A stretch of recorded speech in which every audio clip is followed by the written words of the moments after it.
வேதமுடு ஆகமமும் புராணங்களும் சத்தியம், அவைகள் பொய் அல்ல. சனாதன ஹிந்து தர்மம் சத்தியம், அவைகள் சொல்லும் எல்லா உயர்நிலைகளும் மனிதனுக்கு சத்தியம்.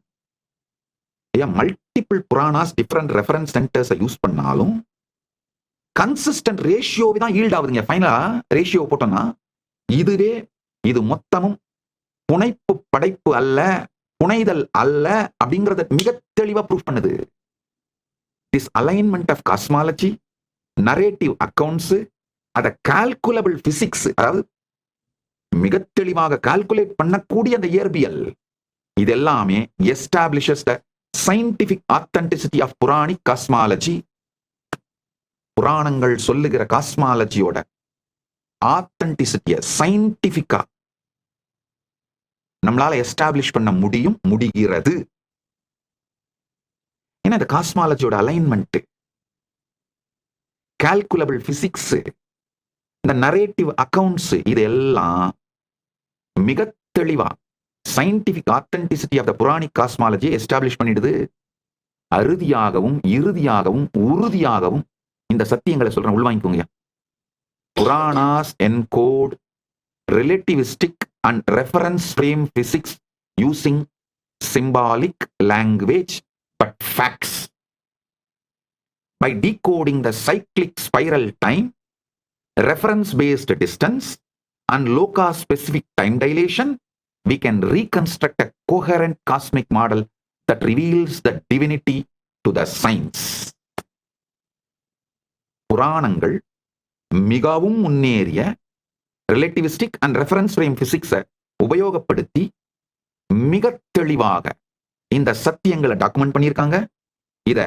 அதாவது இந்த சைக்ளிக் ஸ்பைரல் டைமை டீகோட் பண்ணி, ரெஃபரன்ஸ் பேஸ்டு டிஸ்டன்ஸை டீகோட் பண்ணி, லோகா ஸ்பெசிபிக் டைம் டைலேஷனை, கால விரிவை டீகோட் பண்ணி பார்த்தோம்னா புராணங்கள் சொல்ற இந்த காஸ்மிக் மாடலை ரொம்ப கொஹரண்டா நம்மளால ரீகன்ஸ்ட்ரக்ட் பண்ண முடியுது. இது இந்த யுகத்தின் அறிவியலுக்கு மிக தெளிவாக இந்த பரம சத்தியங்களை காட்டுகிறது. சனாதன இந்து தர்மம் சத்தியம், வேதமுடு ஆகமமும் புராணங்களும் சத்தியம். ஒரு 2-3 கதைகளை சொல்றேன், கேட்டுக்கோங்க. பிரபஞ்ச வரலாற்று பதிவுகள் தான் புராணம். பாகவதத்துல ஒரு அழகான ஒரு வரலாற்று பதிவு இருக்கு. எப்படி பல ஸ்ரத்தையோடு உண்மையை தேடுகின்ற பல ஊடகங்கள் ஆலயங்களிலே பிரதிஷ்டை செய்யப்பட்டிருக்கின்ற இறைவனுடைய விக்கிரகங்களை திருமேனிங்கிற வார்த்தையால சொல்லி, செல அப்படின்ற வார்த்தையை தவிர்த்து விட்டு திருமேனிங்கிற வார்த்தையை உபயோகப்படுத்த ஆரம்பிச்சிருக்காங்களோ ரொம்ப நல்ல ஊடகங்கள். ஆலயங்களிலே பெருமான் அர்ச்சாவதாரமாக எழுந்தருளி இருக்கின்ற அந்த விக்கிரகங்களை திருமேனி என்கின்ற வார்த்தையாலே சொல்ல துவங்கி இருக்கிறார்கள். அது மிகப்பெரிய எனக்கு சந்தோஷத்தை கொடுக்குது. அதே மாதிரி அந்த ஊடகங்கள் எல்லாம் தயவு செய்து இதுக்கு மேல புராணத்தை பிரபஞ்ச வரலாறு என்கின்ற வார்த்தையாலே சொல்ல வேண்டும் என்று வேண்டுகோள் வைக்கின்றேன்.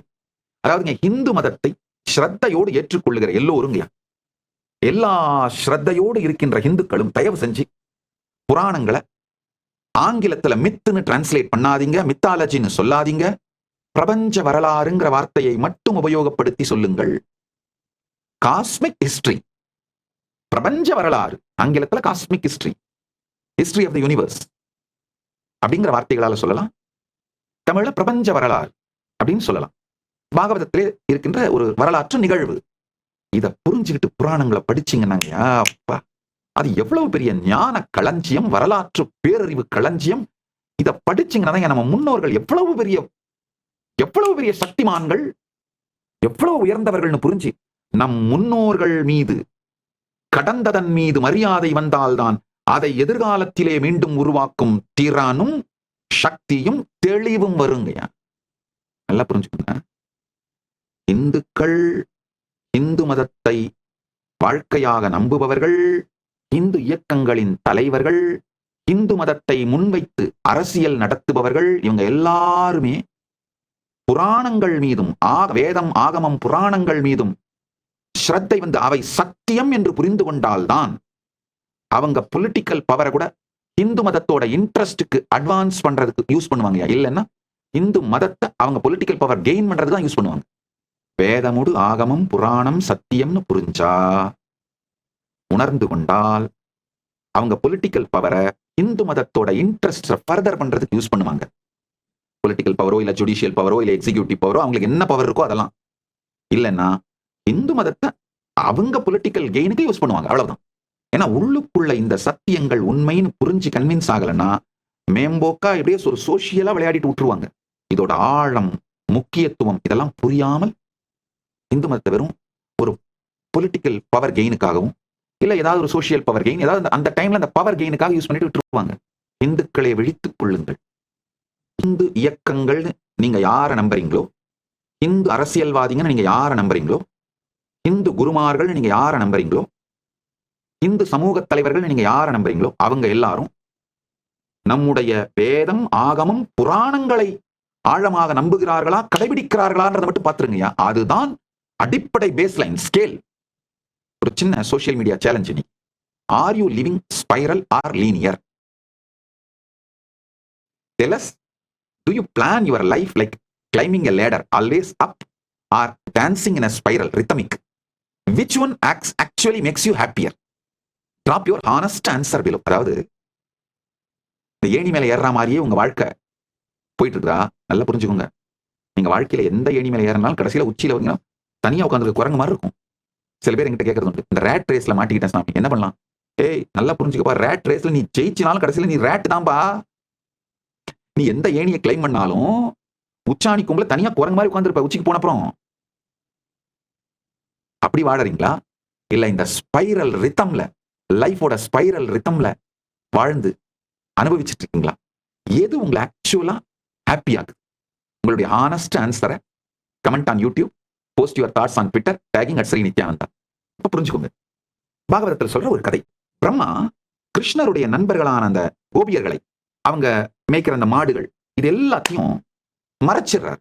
அந்த கதை எல்லாரும் படிச்சிருப்பீங்க பாகவதத்துல. இல்லைன்னா முடிஞ்சா ஏஐக்கு போய் வேணா படிச்சிருங்க. உங்களுக்கு படிக்கிறதுக்கு டைம் இல்லைன்னா ஏஐக்கு போய் வேணா படிச்சிருங்க. ஏஐல படிச்சீங்கன்னா ரொம்ப அழகா இந்த ஒரிஜினல் ஸ்லோகங்களோட, ஒரிஜினல் சூத்திரங்களோட அழகா டாக்குமெண்ட் பண்ணியிருக்காரு. இந்த ஒரிஜினல் நிகழ் அப்படியே டாக்குமெண்ட் பண்ணியிருக்காரு வியாசர். கிருஷ்ணர் வந்து அவருடைய ஃப்ளூட்டை பிளே பண்ணிட்டு பிருந்தாவனத்துல ஃப்ரெண்ட்ஸோட, மாடுகளோட, மற்ற கன்றுகளோட, விலங்குகளோட இருக்காரு. இந்த பிக்னிக் போயிருக்காங்க. அவங்க மாடுகள் எல்லாம் மேய்ச்சிட்டு இந்த ஃப்ளூட் மியூசிக் எல்லாம் என்ஜாய் பண்ணிட்டு அவங்க எல்லாம் ஆனந்தமா இருக்காங்க. பிரம்மாவுக்கு ஒரு அடி மனசுல ஒரு ஆழமான ஒரு கியூரியாசிட்டி. எல்லாரும் சொல்றாங்களே பரந்தாமனே கிருஷ்ணனா வெளிப்பட்டிருக்கான்னு, சாத்தியமா? இங்க மேல பார்த்தா அவர் பாட்டுக்கு யோக நிதிரையெல்லாம் படுத்திருக்காரு, நானும் பார்த்தேன்.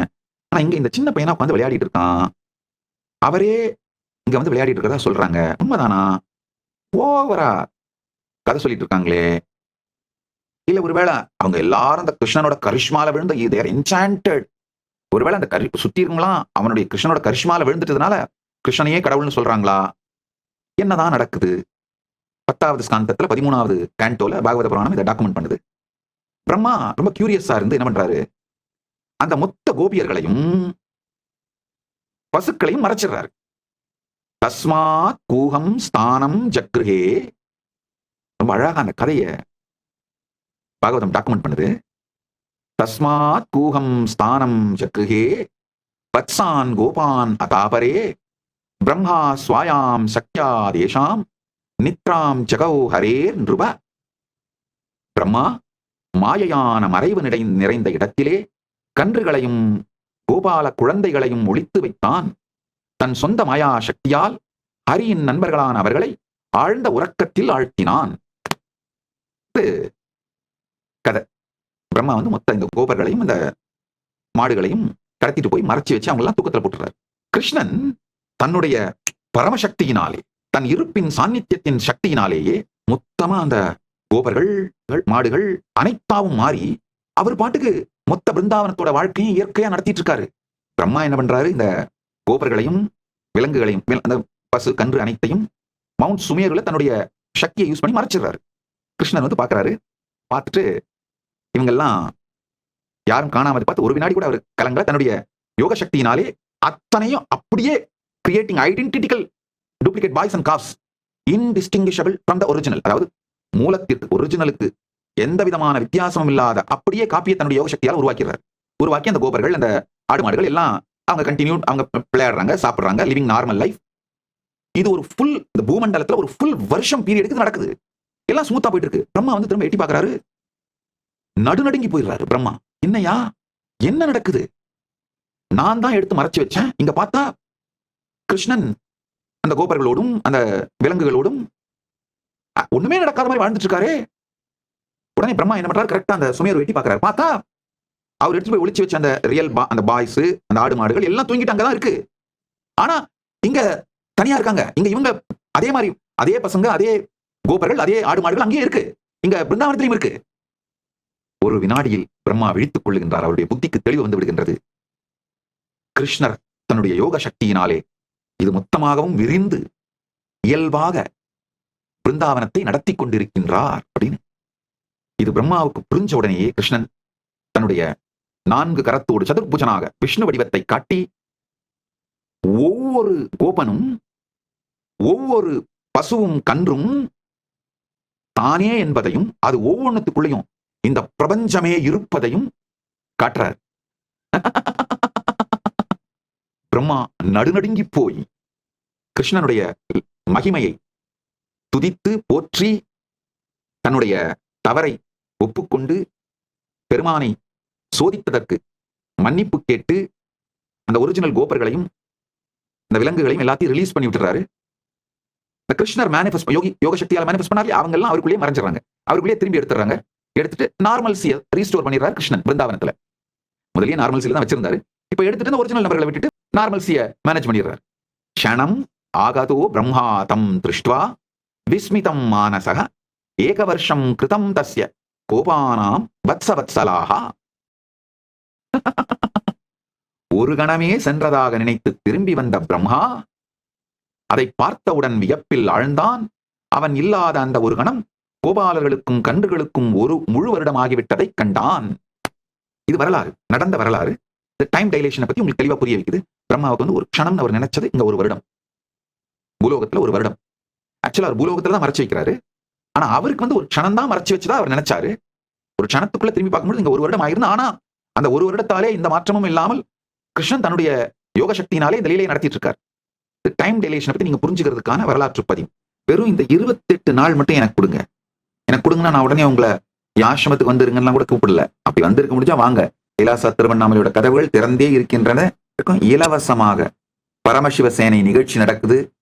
உணவு, தங்குமிடம், வகுப்புகள் அனைத்தும் இலவசமாக கொடுத்து வகுப்பு கொடுக்குறேன். அது 5 லட்சம் ரூபாய் பெருமானுடைய ப்ரோக்ராம் இலவசமா கொடுக்குறேன். அது ஒரு பக்கம்.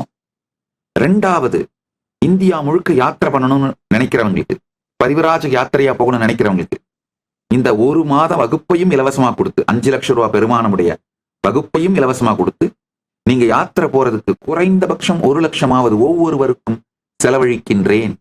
கைலாசா திருவண்ணாமலையில் நடைபெறும் பரமசிவசேனா பயிற்சி முகாமில் இணையுங்கள்.